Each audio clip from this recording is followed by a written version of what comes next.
Hi, welcome to AnimeCons TV. This is our annual predictions episode where we look at the predictions we made last year for 2018 and we'll make some for 2019. I'm Patrick Delahanty, and with me, as always, we've got Doug Wilder. Hey, guys. Elizabeth O'Malley. Hi, guys. And Shiva and Sketch. Hello. Hi.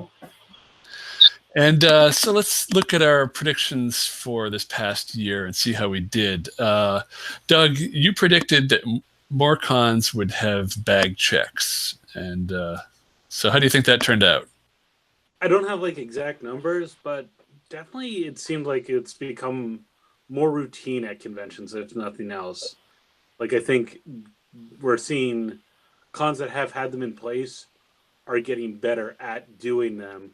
So even if not more cons are doing them, the ones that have chosen to do it are getting more efficient, and they've kind of said, if this is going to be common practice now, we're going to at least make it efficient. I don't think there's fewer cons with bag checks now. I don't think anybody that's introduced them has stopped, and it's just the time we're living in. I think we're going to get more and more. Mm-hmm. Elizabeth, you had said we'll see more cosplay and costuming subject conventions. Yeah, I was looking at the database to see if that was true for 2018, and it seems like, not that there's more, but it seems like I've been hearing about more of them, like Cosplay America, which was, I heard a lot about this year, and I heard more about Costume College than I had before. So it seems like not necessarily that there's more of them, but they're getting their name out there more, which is good. I think Instagram becoming more of the tool for cosplayers has kind of helped with that a lot, because people are able to share like what they're working on and what they're making things for. So I feel like I saw more people getting ready for those events than I had in the past. Yeah, and like the bag checks, they don't seem to be going down in number. Mm-hmm.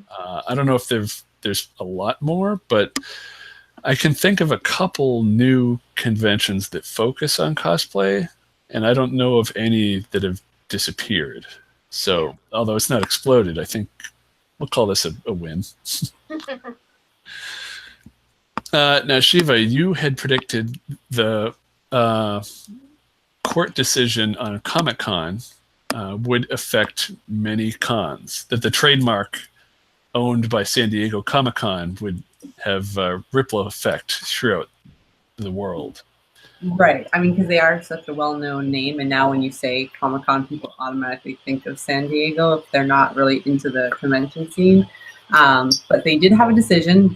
San Diego did win. I mean, the court case was in San Diego, so big shock there.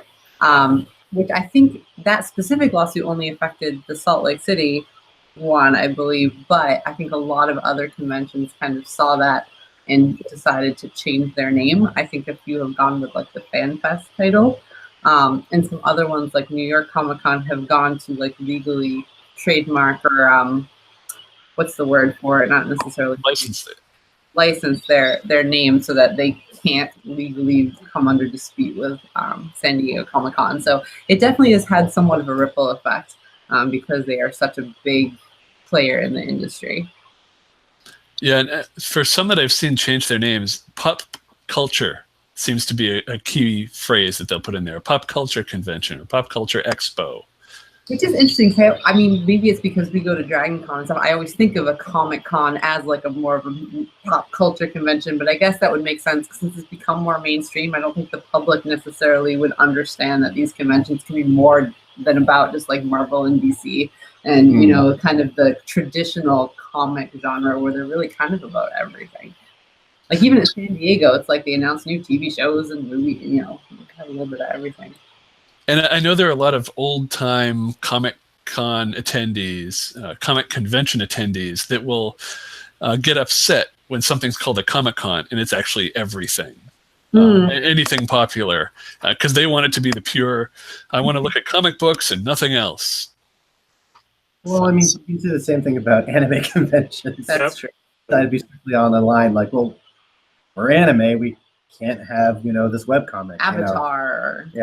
So I can understand that, but it's just not the ferocity of those fans. I don't get it. So calm down.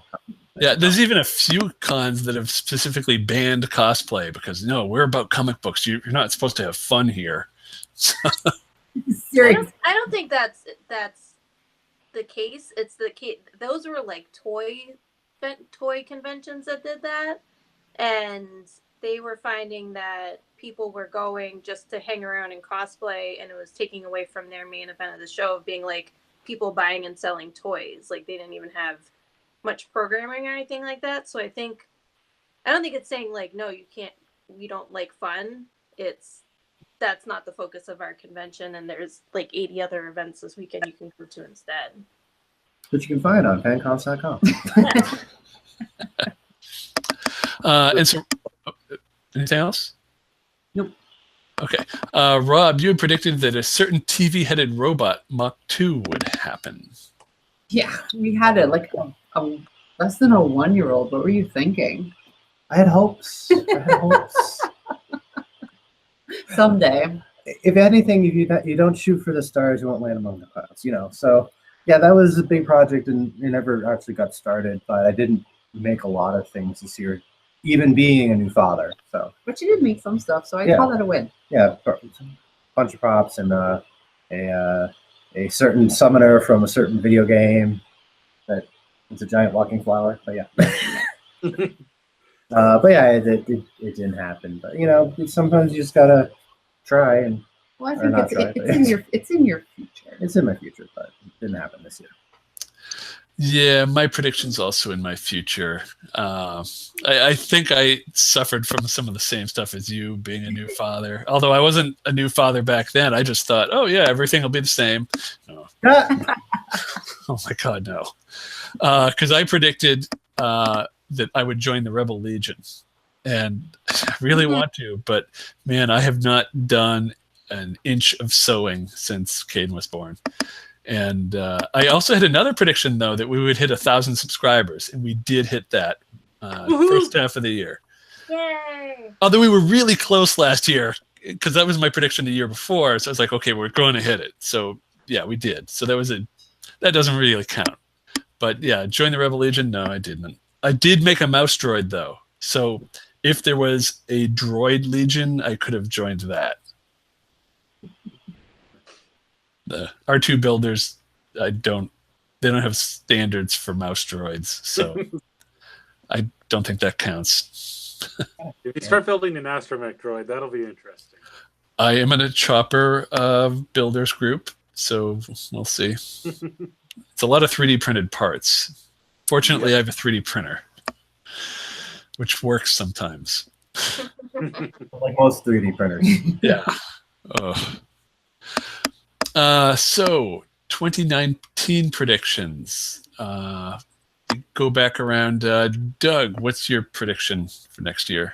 This is one I've been seeing.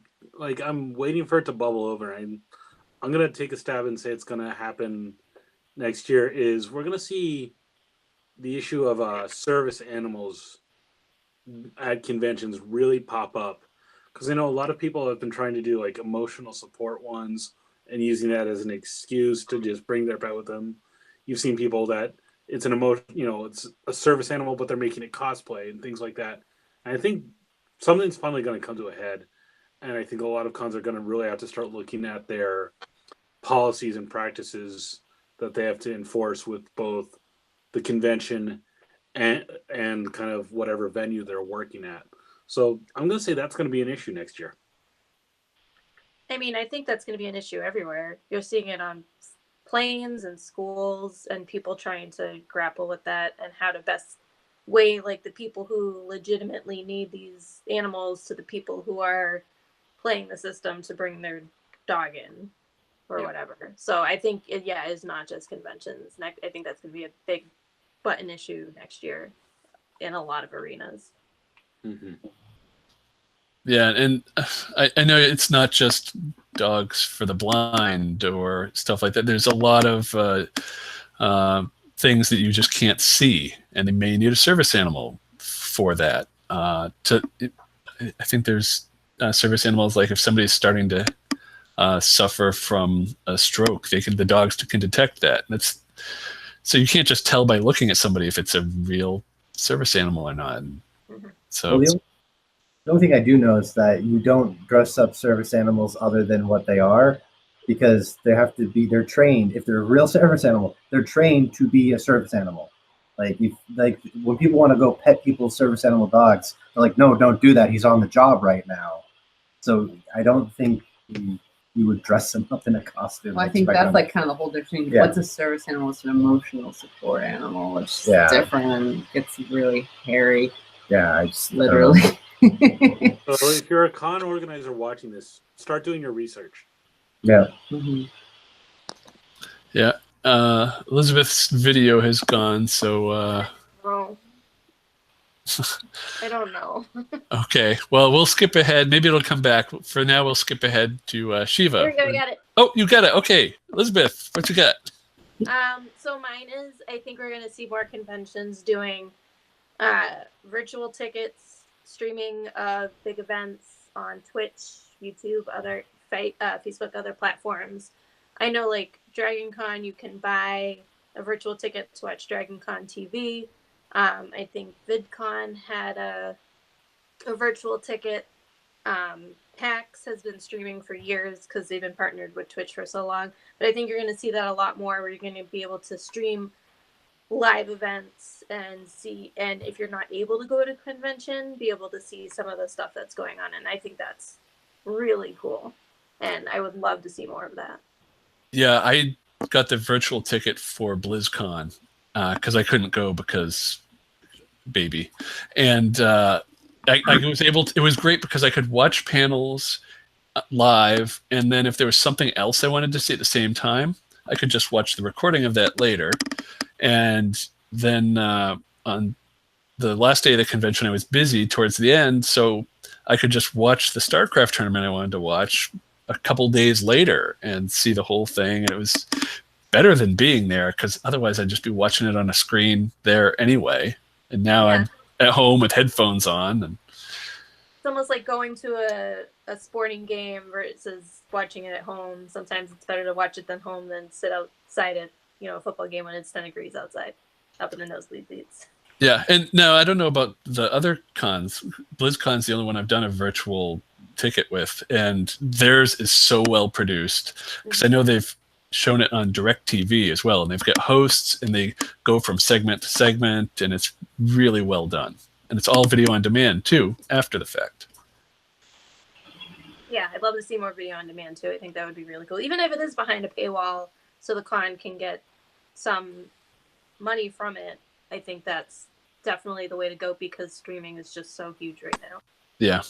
I would definitely love to see, especially some companies making announcements, being able to see that instead of having to hunt for the news in segments and know when they're posting their stuff, because half the time they'll make posts on social media and some stuff might get buried. I'd love to be able to, if I'm not at a con, but it's a media company I really like, being able to follow as they're announcing it would be great. Shiva, what's your prediction?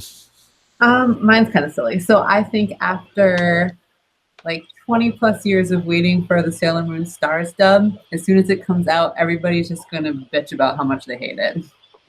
Because there's no way after all that time it's going to live up to anybody's expectations.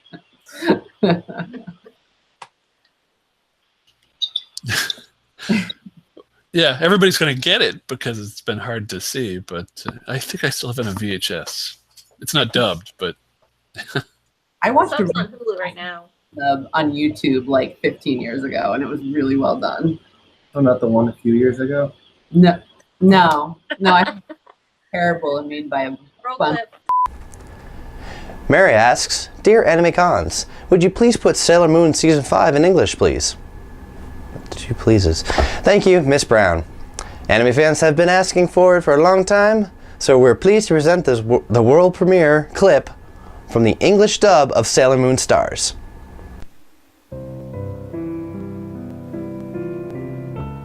Hey guys, the con's next week. We have to start practicing our skits so we'll do well. I'm too fat for my costume. No, that's not true. You'll look great. We'll all look great. And then we'll win Best in Show, you know? Okay, but I don't want to shower. That's disgusting. I can't believe you're actually rooming with me. But that's how you attract the boys. I'll take a shower with you. I can pretend to be a boy. Yeah, me boy, you girl. Yeah, we can get some actual boys to come up to our room. Yay! Yay! I'm still a boy. Okay, I'll shower right now. Hey, do you guys see the panels list? There's a Mecha panel, a Death Note panel, and lots of other panels. Are you okay, Sailor Moon? No. What's up? You look sad. The con's gonna be a lot of fun. Guys, I don't even want to go to the con anymore. Pedo Bear? We should be talking about meat. What panel are you going to? Planned Parenthood. Oh, that sucks.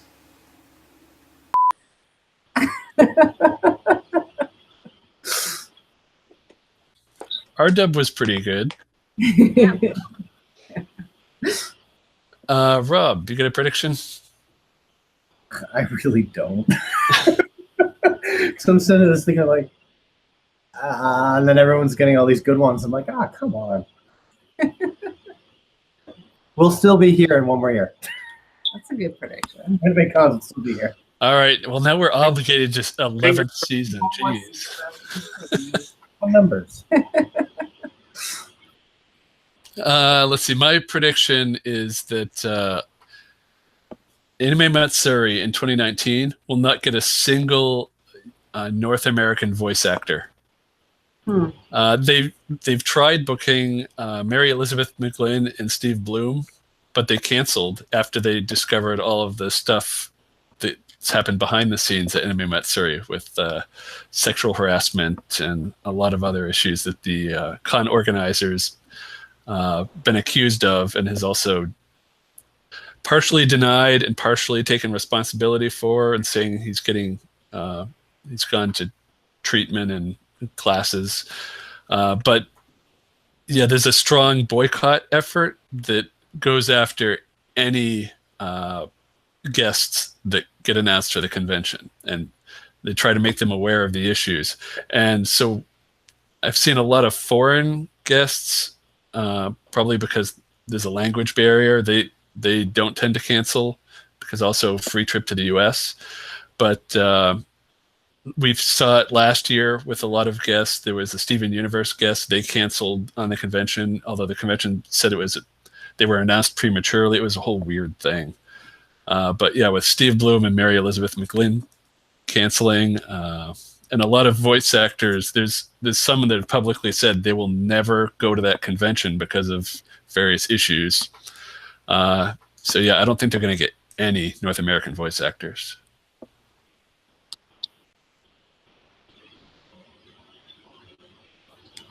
And so I guess that's all our predictions for 2019.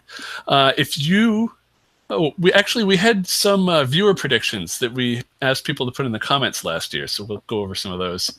Sparrow779 wrote, Wizard World is going to end up canceling more shows and either selling off the remaining bits or drastically changing their game plan. So yes, they announced some shows and they canceled them. They've canceled a lot of shows, but no, they haven't sold off the remaining bits, and they're still around. They're still doing conventions next year. Ashidomaru wrote, hoping Anime Mini will return to my area sometime next year, whether in the same format or not. And no, they did not. Their website is gone. And BL Soldier wrote, Anime Matsuri will continue its massive growth in 2018, and Nerdicon and Nerdicon in Columbus, Georgia will return in November 2018. Well, Nerdicon did not return. It hasn't been held since, I think, 2016. And Anime Matsuri, if you believe their attendance numbers, which don't really add up, then they had growth, but a lot of photos show a lot of empty halls. So I don't know how to call that one. But if you have predictions for 2019, you can leave them in our YouTube comments down below, and we'll find them a year from now, and we'll review and see how you did. And thanks for watching. Next week we've got the best of, where we show some of our favorite clips from the podcast of last year. And then 2 weeks from now, we're going to be doing our year in review. So thanks for watching. See you next time. See you guys later. Bye. Bye-bye.